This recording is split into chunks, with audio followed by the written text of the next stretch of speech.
Welcome दोस्तों, एक बार फिर से हम बालाजी ऑनलाइन क्लासेस में आपका स्वागत करते हैं। तो जो फिजिक्स क्लास 2 का हमने सीरीज चला रखी थी आपके लिए, तो उसी के तहत फर्स्ट यूनिट हम जो इलेक्ट्रोस्टैटिक्स है वो आपको करवा रहे हैं। तो उसके अंदर हम पीछे पढ़ चुके थे। हम इलेक्ट्रिक डायपोल के बारे में हमने पढ़ा था और electric dipole on axial line के बारे में हमने डिस्कस किया था। तो आज की हम इस क्लास में पढ़ेंगे electric field eight A point on equatorial point. ठीक है, इक्वेटोरियल लाइन या इक्वेटोरियल पॉइंट जो भी बोल सकते हो, या राइट बाइसेक्टर भी बोल सकते हैं इसको।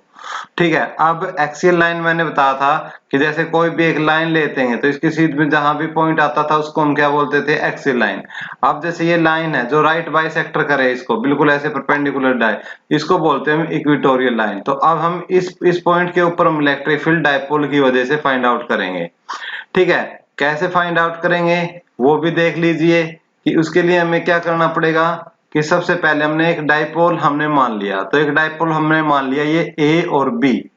ठीक है, कौन सा, ए और बी, हमने दो डाइपोल मान लिए, एक तो ए और दूसरा ये बी। ए के ऊपर माइनस क्यू चार्ज रखा है, बी के ऊपर प्लस क्यू चार्ज रखा है, और इनके बीच की डिस्टेंस हमने कितनी मान ली, 2a ले ली।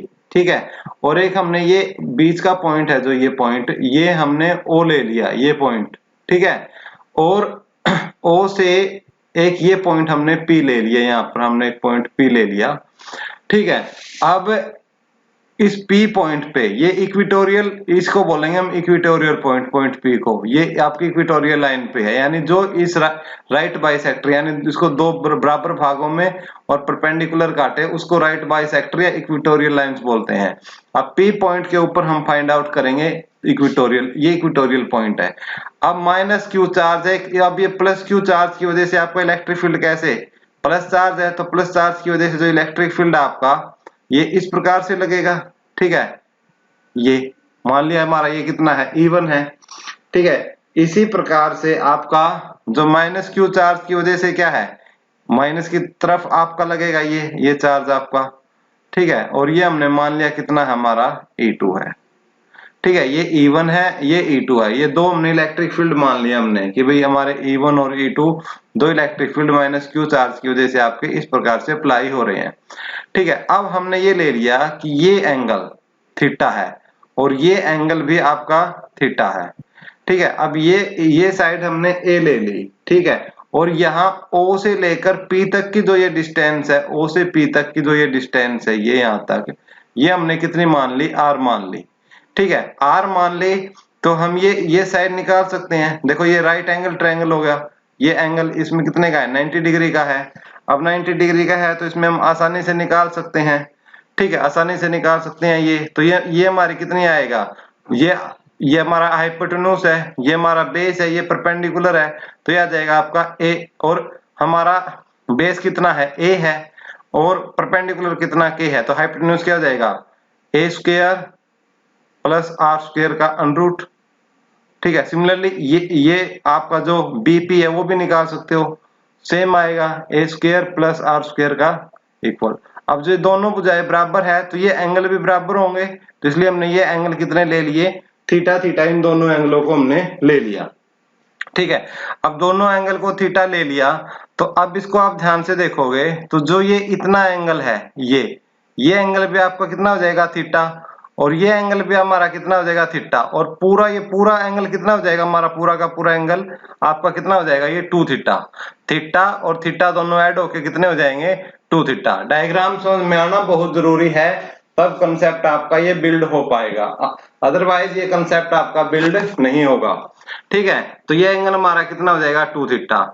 ठीक है, और इनका जो रिजल्टेंट इलेक्ट्रिक फील्ड है, देखो ये हमारा, इसमें पैरेललोग्राम ला लगाएंगे हम, +1 में आप पढ़ के आए हो पैरेललोग्राम। क्या होता है पैरेललोग्राम, ठीक है, पैरेललोग्राम रहा होता है कि भाई एक इस प्रकार से कोई एक, मैं थोड़ा बना रहा हूँ, कोशिश कर रहा हूँ अच्छा बनाने की। ठीक है, लेकिन जल्दी जल्दी में बना रहा हूँ क्योंकि टाइम ज्यादा लग जाएगा। ये हमारा ए है, ये बी है, ये सी डी। ठीक है, इस प्रकार से है कि भाई हमने ये मान लिया कि इस प्रकार से है कोई हमारा, तो इनका एक वेक्टर हमारा ये होगा, एक वेक्टर हमारा ये होगा, तो इनका जो रिजल्टेंट होगा वो ये रिजल्टेंट होगा, इनका रिजल्टेंट जो बीच वाला होगा आपका ये। ठीक है, इस रिजल्टेंट को हम रिप्रेजेंट करते हैं आर को, ठीक है, और आर को कैसे रिप्रेजेंट करते हैं कि ए स्क्वायर प्लस बी स्क्वायर, ठीक है, कि हमने एक ए मान लिया एक बी मान लिया, तो उसको हम रिप्रेजेंट करते हैं पैरेललोग्राम में आर को रिप्रेजेंट करते हैं हम A square plus B square plus 2ab into cos theta. Cos theta क्या एंगल ए और बी के बीच में एंगल है, ठीक है, ये रिजल्टेंट को इस प्रकार। अब यहाँ पर हमारा ए की जो वैल्यू है वो E1 है और जो बी की वैल्यू है वो E2 है, और ये जो रिजल्टेंट है वो रिजल्टेंट हमने मान लिया कितना है हमारा E है। रिजल्टेंट को हमने कितना मान लिया, E मान लिया रिजल्टेंट को, ठीक है। और यदि ये रिजल्टेंट हमारा E है तो फिर हम कैसे कैलकुलेट करेंगे, ठीक है, पहले हम इलेक्ट्रिक फील्ड E1 कैलकुलेट कर लेते हैं कि हमारा इलेक्ट्रिक फील्ड E1 कितना है, और E1 इलेक्ट्रिक फील्ड किसकी वजह से हमारा, ठीक है, कौन से चार्ज की वजह से है, प्लस क्यू चार्ज की वजह से है। तो हम लिखेंगे मैग्नीट्यूड ऑफ, इसमें हम क्या लिखेंगे, लिखेंगे magnitude of electric field magnitude of electric field at point P due two plus Q charge, due two plus Q charge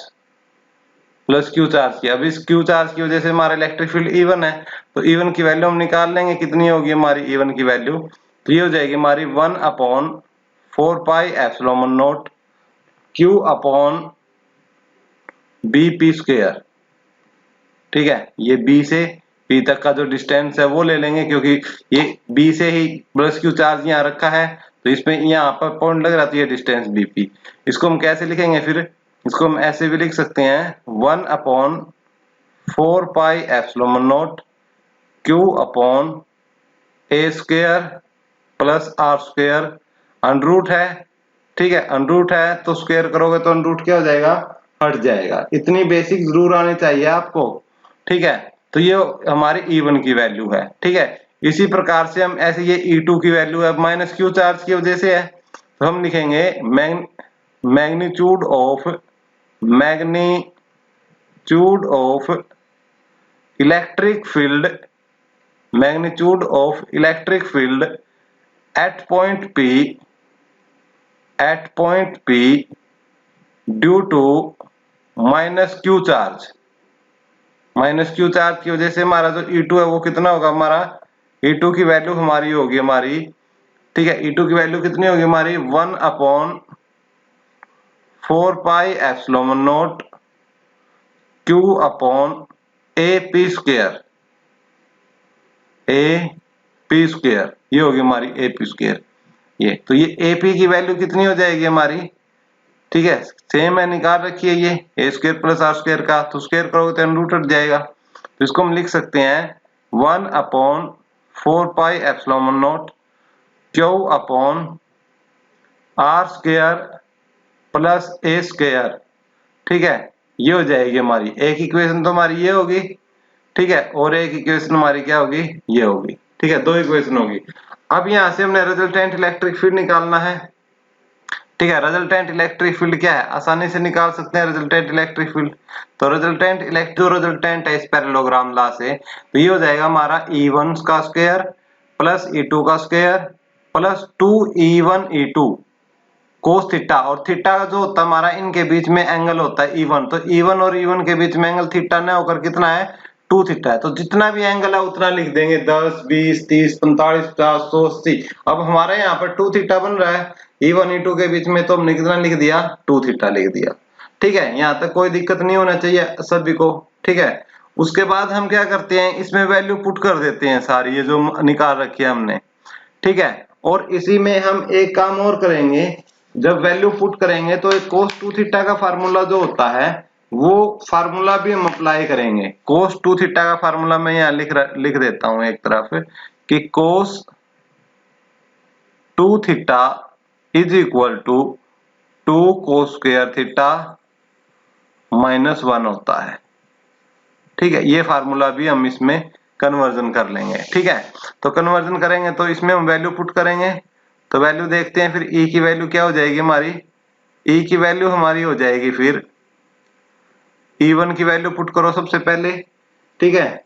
E1 की वैल्यू पुट कर देते हैं हम, ठीक है। E1 की वैल्यू कितनी है, 1/4 पाई एप्सिलॉन नॉट। चलो एक काम और कर लेते हैं, इसको हम थोड़ा सा और आसान बनाने के लिए, ठीक है, ताकि ये और हमारे लिए आसान हो जाए, ठीक है। वैसे मैं ऐसे भी कर सकता हूं, लेकिन इसी को मैं एक दूसरे तरीके से भी आपको समझाता हूं, ठीक है। अब यदि आप देखो इक्वेशन ये 1 है, ठीक है, ये हमारी इक्वेशन 2 है, ठीक है। इक्वेशन 1 और 2 को देखोगे तो आप क्या पाओगे कि E1 की वैल्यू और E2 की वैल्यू दोनों बराबर है। E1 की वैल्यू और E2 की वैल्यू दोनों बराबर है, तो हम मान लेते हैं कि वो वैल्यू एक ही मान लेते हैं दोनों को, और वो कितनी है, हमने मान ली कितनी है, E है। देखो थोड़ा सा हम क्वेश्चन को आसान करने के लिए, थोड़ा लेंथी ना बने इसलिए हमने ऐसा किया है, ठीक है। अब फिर देखना ये क्वेश्चन कितनी आसानी से हम इसको सोल्व भी कर लेंगे, ठीक है।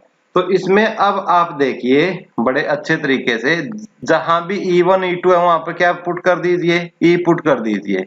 cos 2 थीटा की जगह 2 cos square theta minus 1 put कर दीजिए, ठीक है। तो कैसे लिखेंगे हम E की वैल्यू अब नेक्स्ट स्टेप में हम जो E की वैल्यू है वो लिखेंगे कि E is equal to E का स्क्वायर प्लस E का square plus 2E into E, और cos 2 थीटा की जगह क्या पुट करोगे, 2 cos स्क्वायर थीटा माइनस 1, ठीक है। और सारे के ऊपर क्या लगा हुआ है, अंडर रूट, तो सारे के ऊपर क्या लगा दोगे, अंडर रूट लगा दोगे। ये लगा दिया मैंने सारे के ऊपर अंडर रूट, ठीक है। उम्मीद करता हूं बात समझ में आई होगी, ठीक है, यहां तक कोई दिक्कत नहीं, ठीक है।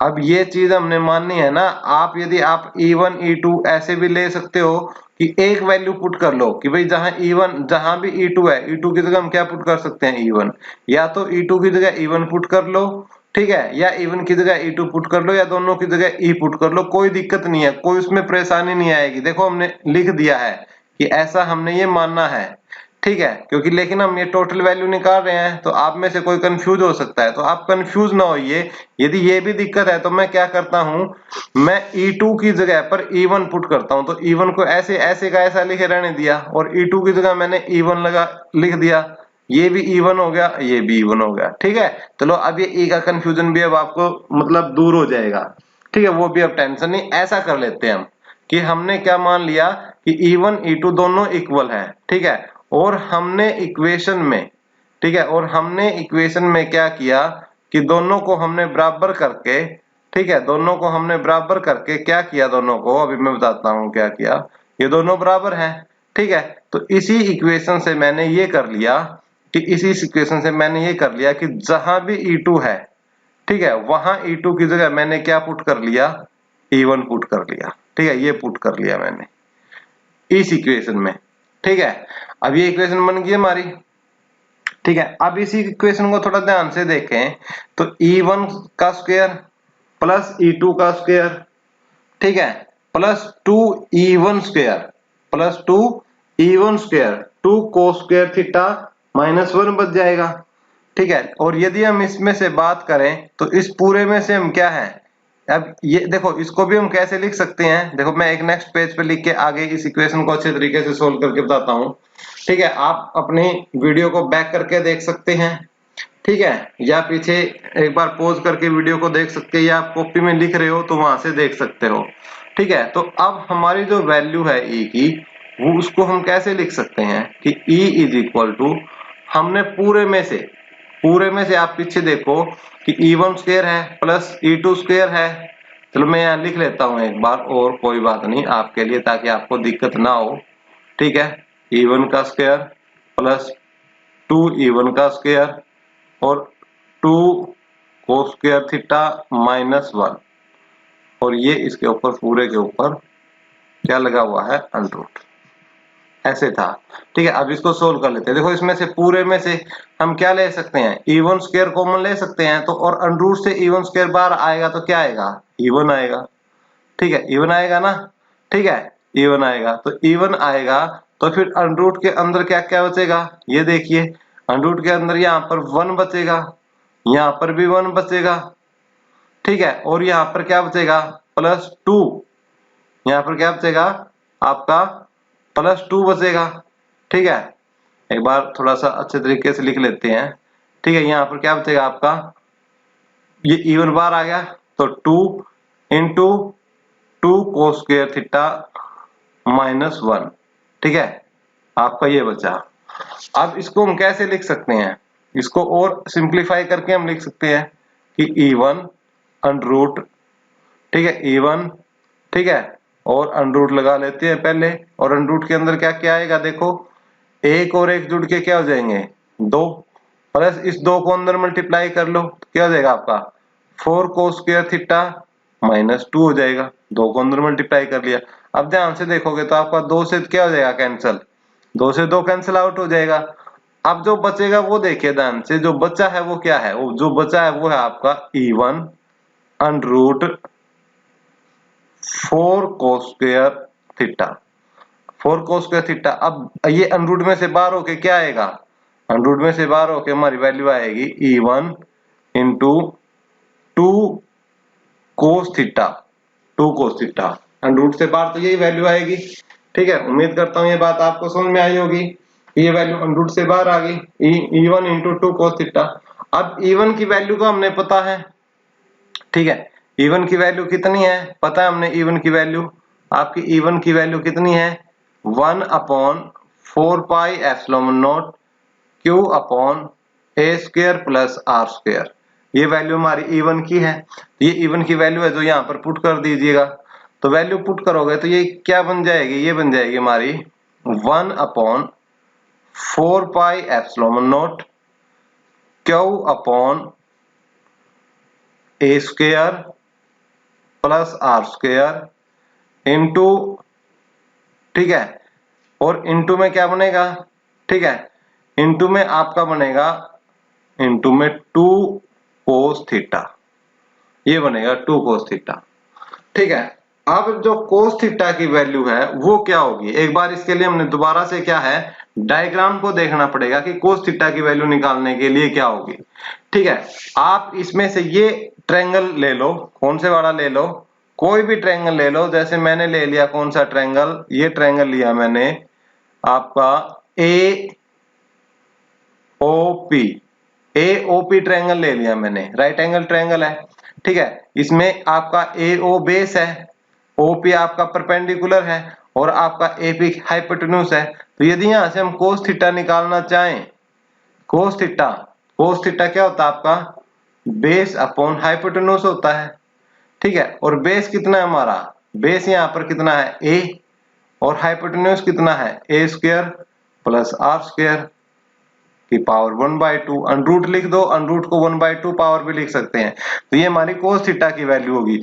अब ये जो cos थीटा की वैल्यू है, इस cos थीटा की वैल्यू को हम क्या है कहाँ यूज करेंगे भाई, जो ये cos थीटा की वैल्यू निकाल ली A upon A square plus R square, वो अब हम यहाँ पे यूज करेंगे, ठीक है। अब हमारा जो E है वो क्या हो जाएगा, E हो जाएगा हमारा 1/4 pi epsilon naught Q upon A square plus R square into 2 into cos theta की जगह हम क्या लिखेंगे A divided by A square plus R square, या तो अंडर रूट लिख लो या अंडर रूट की जगह हम 1/2, देखो कोई किसी की पावर अंडर रूट x है तो उसको हम क्या लिख सकते हैं x की पावर 1/2 लिख सकते हैं, तो घबराना नहीं। कहीं देखो सर मेरी बुक में तो अंडर रूट लगा हुआ है, सर ने तो 1/2 कर दिया, सर तो मैं गलत पढ़ा के चले गए, अरे ऐसा नहीं है बेटा, आप अब बड़े हो चुके हो, +1 में हो चुके हो, IIT करने लायक हो चुके हो,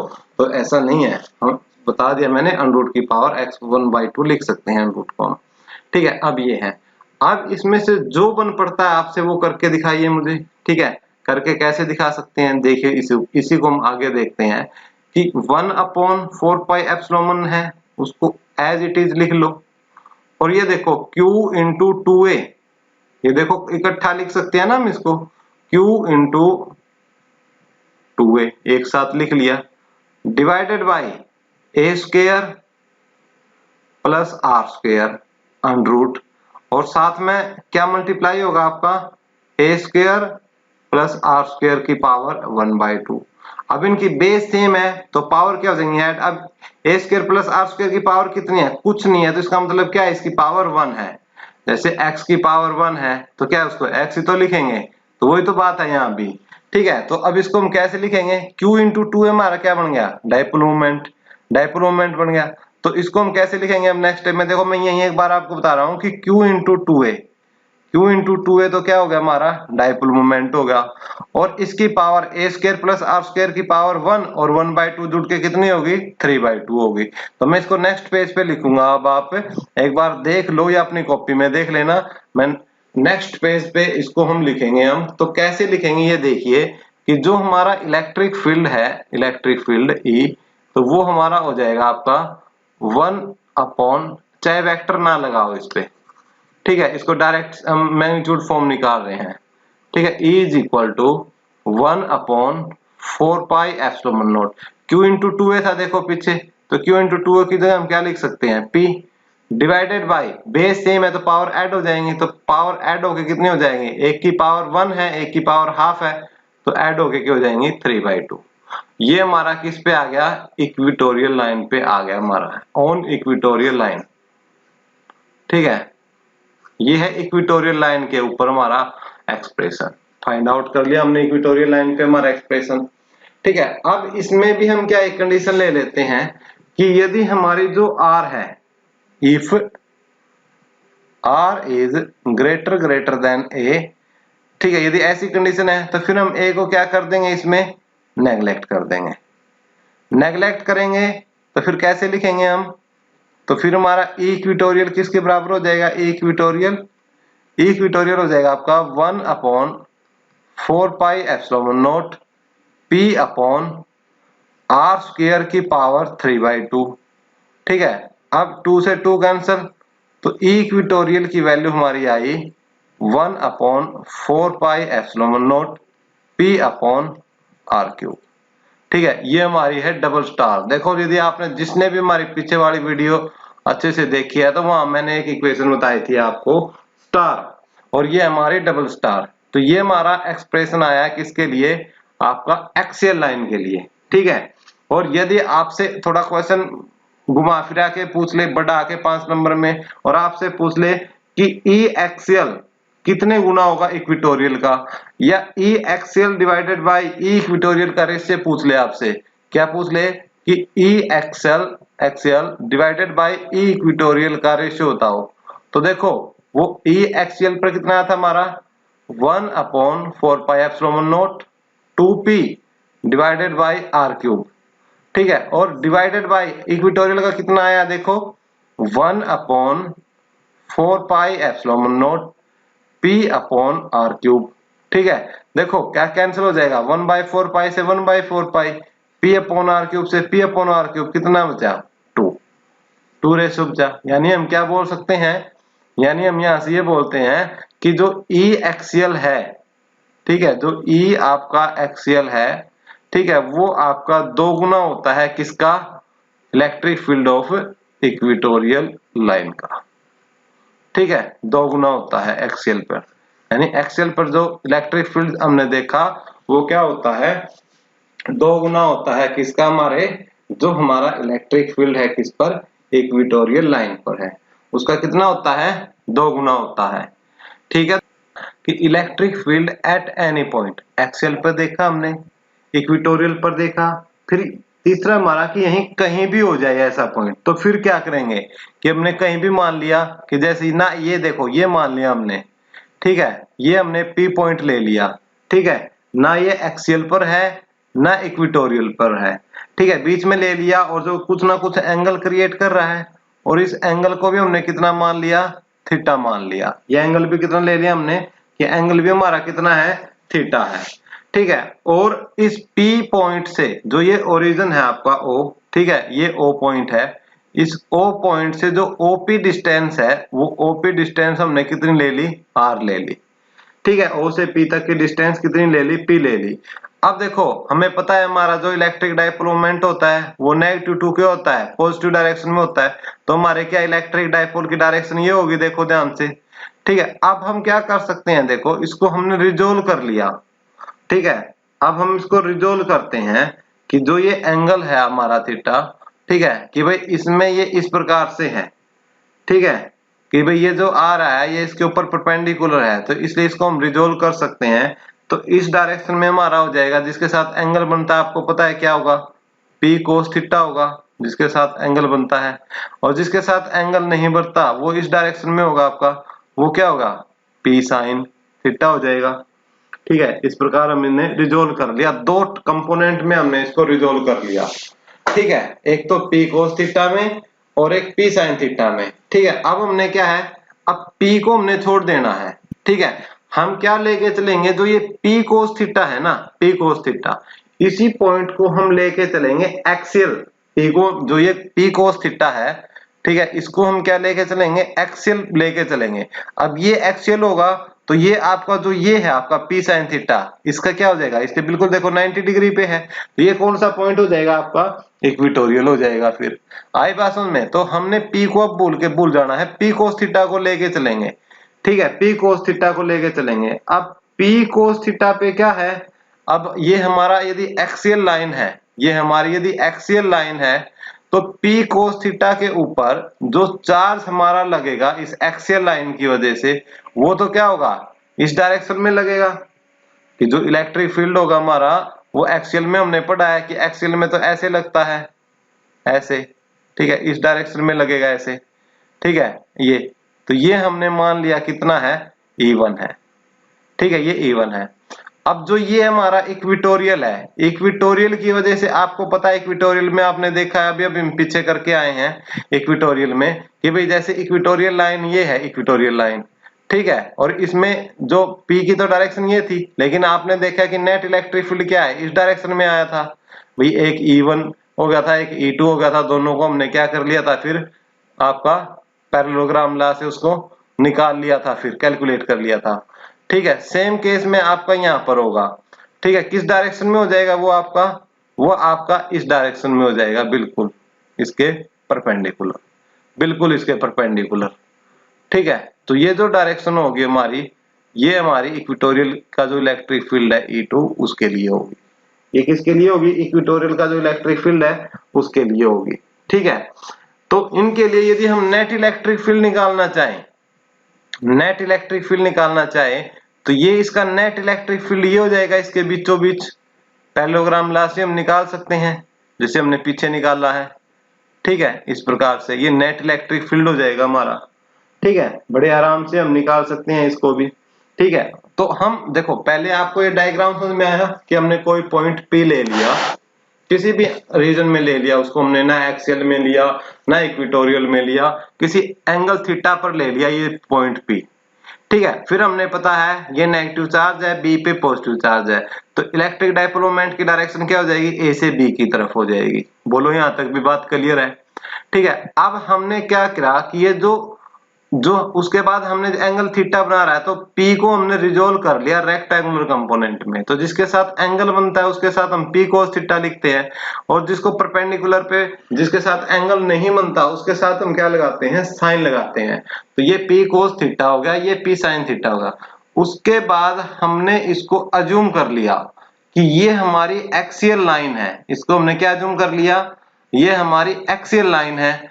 अब ये हमारी एक्सियल लाइन पे हमने जो इलेक्ट्रिक डाइपोल मोमेंट है P ने मानकर, अब हमने कितने मान लिया, P cos थीटा मान लिया। P ना होकर एक्सियल लाइन पर इलेक्ट्रिक डाइपोल मोमेंट कितना है, P cos थीटा है। अब इसकी वजह से जो इलेक्ट्रिक फील्ड की डायरेक्शन होगी आपकी एक्सियल लाइन पे ये होगी। ठीक है, दूसरा हम इक्वेटोरियल के लिए निकाल रहे हैं। ठीक है, अब जो ये इक्वेटोरियल के लिए क्या होता है भाई, इक्वेटोरियल की इस डायरेक्शन में है, तो इक्वेटोरियल की जो डायरेक्शन के अपोजिट डायरेक्शन में इलेक्ट्रिक फील्ड सेटअप होता है, तो वो हमारा इलेक्ट्रिक फील्ड का जो होगा वो ये होगी डायरेक्शन। ठीक है, और जो ये E1 और E2 है, दोनों आपस में ये कितने डिग्री का एंगल बना रहे हैं, 90 डिग्री का, क्योंकि एक एक्सियल पर है एक इक्वेटोरियल पर है, तो 90 डिग्री का एंगल बनेगा। ठीक है, तो इसको हमने अब E1 और E2 की, पहले तो हम E1 की वैल्यू देखते हैं हमारी कितनी है। तो E1 की जो वैल्यू होगी हमारी, वो होगी हमारी 1/4 pi epsilon naught, 1/4 pi epsilon naught into 2p cos theta divided by R cube.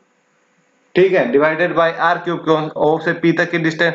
अब आप सोच रहे हो कि सर एक्सियल लाइन पे तो हमने फार्मूला निकाला था, वो था 1/4 pi epsilon naught 2p by R cube, ये cos थीटा क्यों लगा दिया?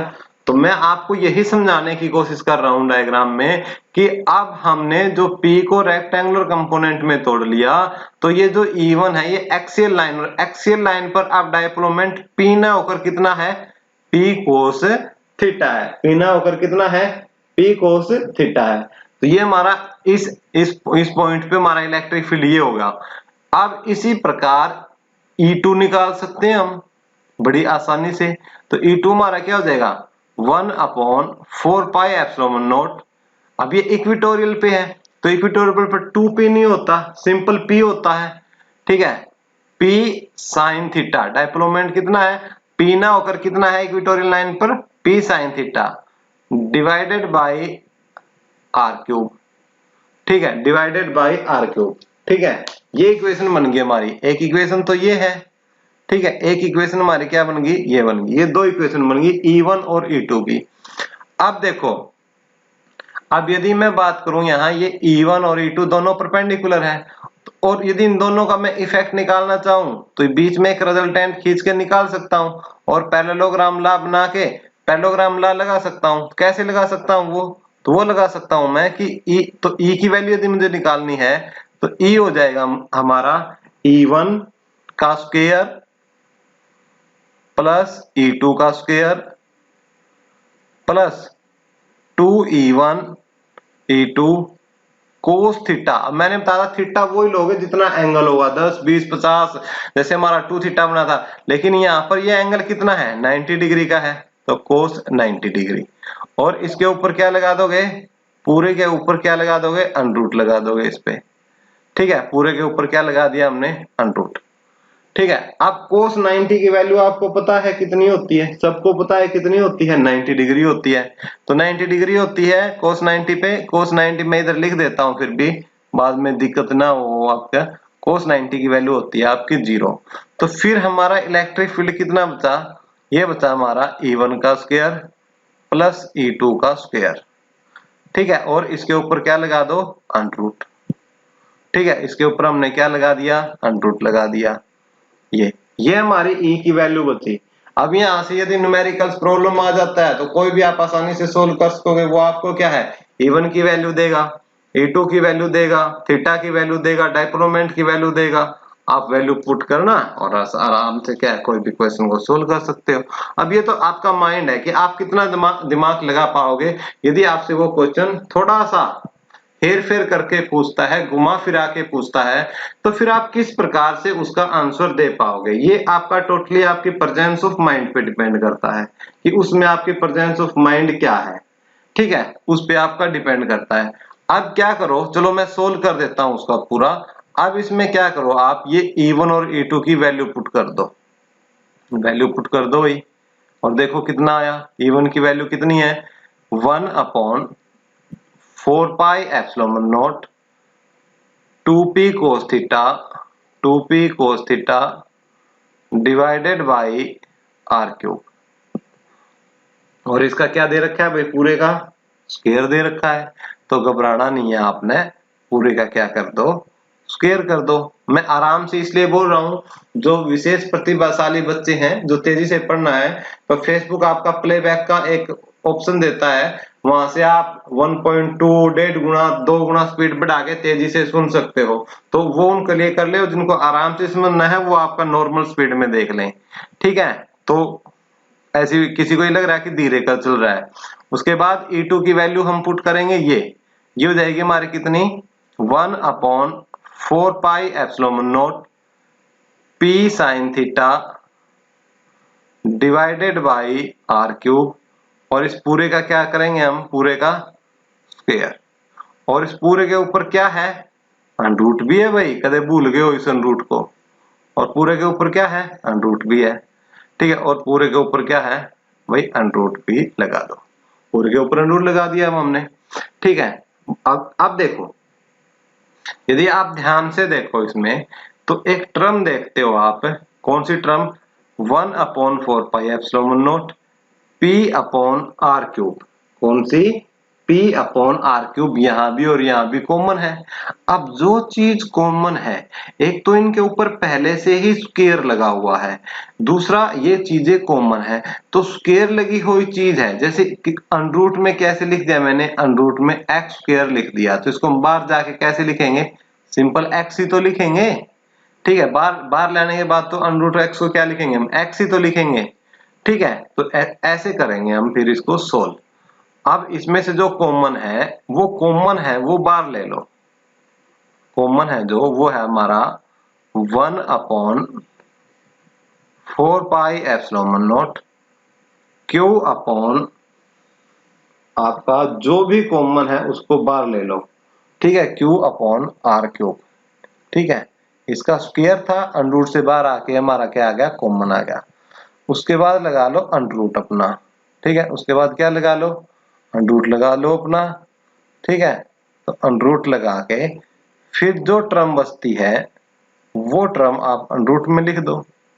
ठीक है, तो हमारी क्या बचेगी, 1/4π। ठीक है, P अपॉन आर, सॉरी यहाँ पे P है, ये भी ठीक करो, क्यों नहीं है, ये P है। ठीक है, ये P है हमारा, P अपॉन आर क्यूब हमारा कॉमन आ गया। बता दिया करो, ऐसे छोटी मोटी गलती हो जाए तो फ्लो में। ठीक है, 1/4πε0 2p अपॉन, अब 2 कोस स्क्वायर थीटा, तो 2 का स्क्वायर कितना हो जाएगा आपका 4, और कोस थीटा का स्क्वायर कोस स्क्वायर थीटा, ये बचेगा, प्लस ये बाहर आ गया सारा का सारा, तो साइन थीटा बचा है, तो इसको हम कैसे लिखेंगे, स्क्वायर करके साइन स्क्वायर थीटा। अपने पास से स्क्वायर नहीं किया हमने, देखो ये स्क्वायर इसमें लगा हुआ है, ये कैलकुलेशन करनी आपको आनी चाहिए, तब बात बनेगी। यदि कैलकुलेशन करनी नहीं सीखोगे तो फिर तो भाई, ठीक है, जय श्री राम किया, फिर तो यदि आपने साइंस लिया है तो ऊपर वाला ही रखवाला है फिर तो आपका।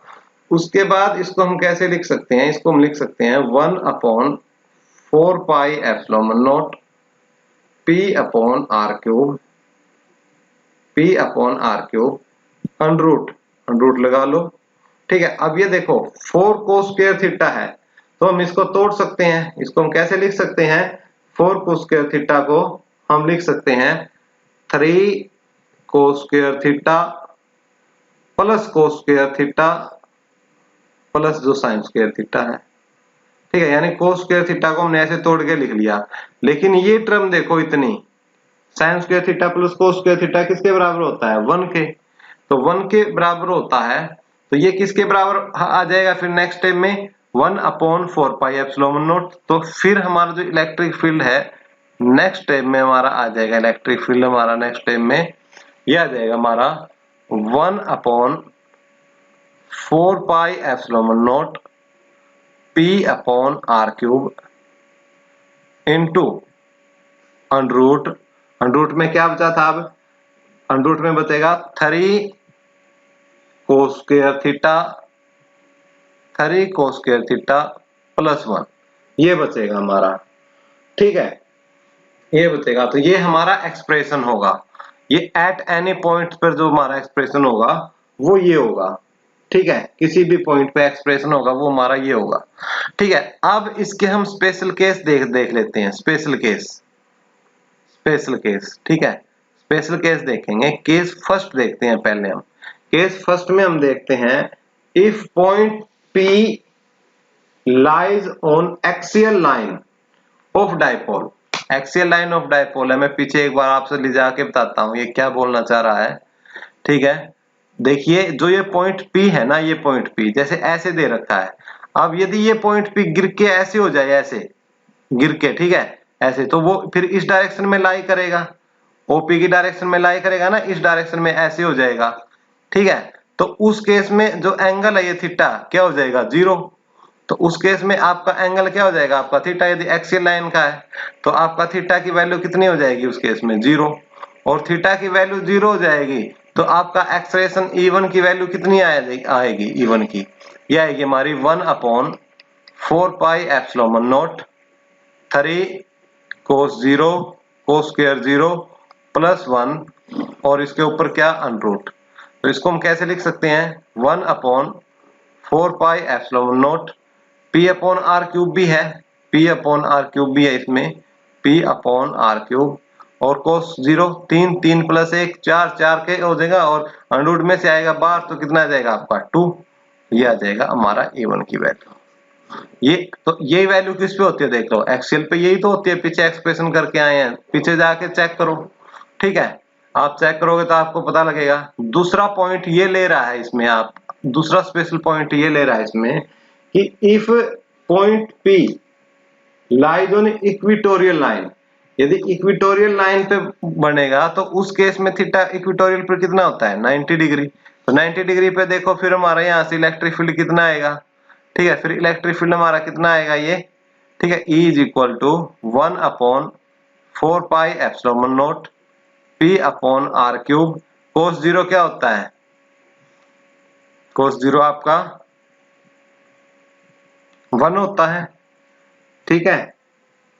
कोस 0 आपका सॉरी कोस 90 की बात कर रहे हैं, तो कोस 90 आपका कितना होता है 0, कोस 90 0 होता है, तो ये 0 + 1 तो 1 बचेगा, तो ये हमारा हो जाएगा एक एक्सियल इक्वेटोरियल लाइन पर, ये हमारा किस पे हो जाएगा आपका इक्वेटोरियल लाइन पर हो जाएगा, ठीक है, या लाइन बाइसेक्टर भी बोलते हैं इसको, ठीक है। तो इसके हमने स्पेशल केस भी देख लिए, इस प्रकार से हम स्पेशल केस भी निकाल सकते हैं इसमें, ठीक है।